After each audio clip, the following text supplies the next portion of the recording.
Тағылды.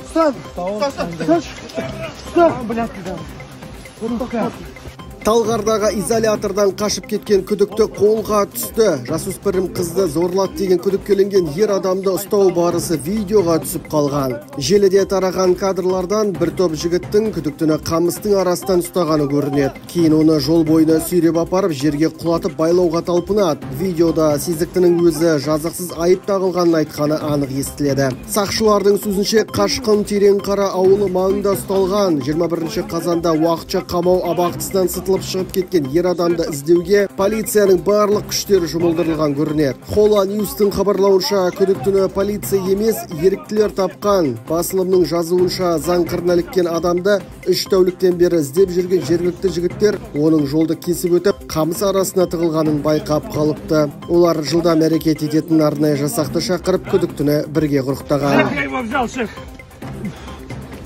Все, отлично, задержался. Ты просто, бля, газу тағып атыр ғой ма?